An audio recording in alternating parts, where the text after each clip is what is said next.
wabarakatuh. Perkenalkan, nama saya Harjo Rahman. Saya mahasiswa Winhas Jember dengan nomor NIM 24210201017. Nah, pada kesempatan ini saya akan mereview sebuah artikel jurnal yang berjudul Hak Finansial Perempuan dalam Keluarga menurut Hukum Keluarga Islam di Indonesia. Itu. Nah, di mana karya tersebut dari Siska Lis Sulistiani dan Intan Nurani yang diterbitkan dalam jurnal Musawa tahun 2021.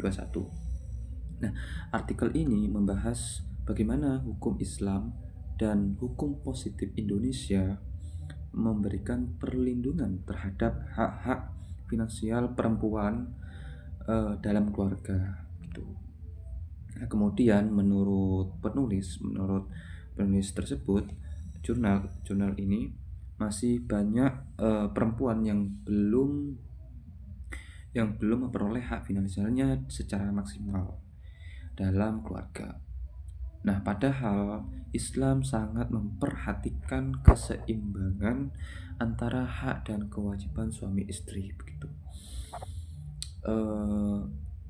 Penelitian ini menggunakan metode yuridis normatif, kemudian dengan sumber berupa Al-Quran, hadis, kompilasi hukum Islam, kemudian undang-undang perkawinan, dan berbagai literatur ilmiah. Betul. Nah, hasil penelitian menunjukkan bahwa perempuan memiliki berbagai hak finansial yang dijamin Islam begitu. Nah, pertama adalah mahar. Nah, mahar ini merupakan pemberian wajib dari calon suami kepada calon istri sebagai bentuk penghormatan terhadap perempuan, begitu ya. Nah, kemudian yang nomor dua yaitu hak upah menyusui. Nah, Islam memberikan penghargaan kepada ibu yang menyusui anaknya dan mewajibkan ayah untuk memenuhi kebutuhan yang mendukung proses tersebut.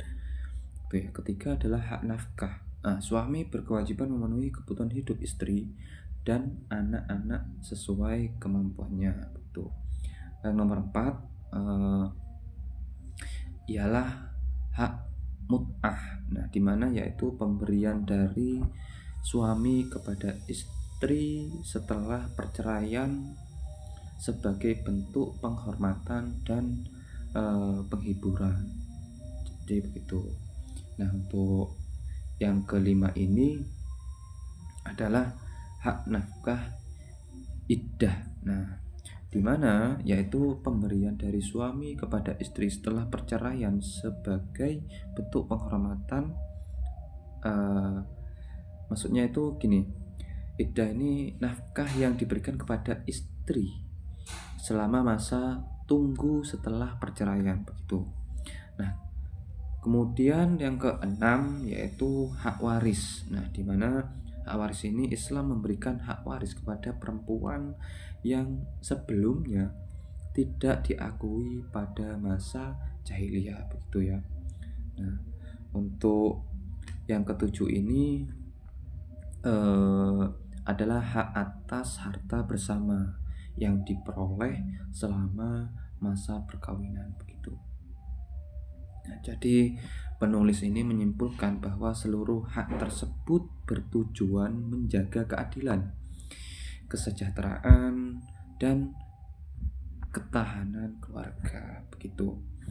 Nah, kemudian jadi gini, kalau menurut saya artikel ini sangat relevan dengan kondisi saat ini. Masih kasus perceraian dipicu, masih banyak kasus perceraian dipicu oleh persoalan ekonomi dan tidak terpenuhnya hak perempuan dalam keluarga gitu ya. Kemudian untuk kelebihan artikel ini pembahasannya sangat lengkap karena menggabungkan perspektif hukum Islam dan hukum positif Indonesia begitu. Selain itu, penulis juga menyatakan dasar Al-Quran, hadis serta sebagai peraturan perundang-undangan sehingga argumennya kuat begitu. Namun artikel ini memiliki juga kekurangan, yaitu salah satunya hanya menggunakan pendekatan normatif dan sebelum menampilkan data lapangan mengenai bagaimana hak tersebut diterapkan dalam kehidupan masyarakat gitu. Dalam konteks hukum keluarga Indonesia, artikel ini sangat relevan karena berkaitan dengan undang-undang perkawinan. Undang-undang perkawinan ya. Kemudian kompilasi hukum Islam dan sebagai aturan perlindungan perempuan lainnya. Jadi begitu. Nah, untuk terakhir kalinya sebagai penutup dapat disimpulkan bahwa Islam memberikan perhatian yang besar terhadap hak-hak finansial perempuan. Perempuan tidak hanya memiliki kewajiban dalam keluarga, tetapi juga memiliki hak yang wajib dipenuhi oleh suami. Jadi perempuan itu tidak hanya memiliki kewajiban dalam keluarga, tapi juga memiliki hak kewajiban yang harus dipenuhi oleh suami gitu. Yang telah saya sampaikan tadi itu ada beberapa yang harus diwujudkan, dipenuhi gitu, oleh suami dan dilindungi oleh hukum. Nah, oleh karena itu, pemahaman terhadap hak finansial perempuan sangatlah penting untuk mewujudkan keluarga yang adil, harmonis, dan sejahtera. Begitu ya. Nah, sekian dari saya. Bila ada kesalahan, ya mohon maaf sebesar-besarnya. Sekian dari saya. Terima kasih. Assalamualaikum warahmatullahi wabarakatuh.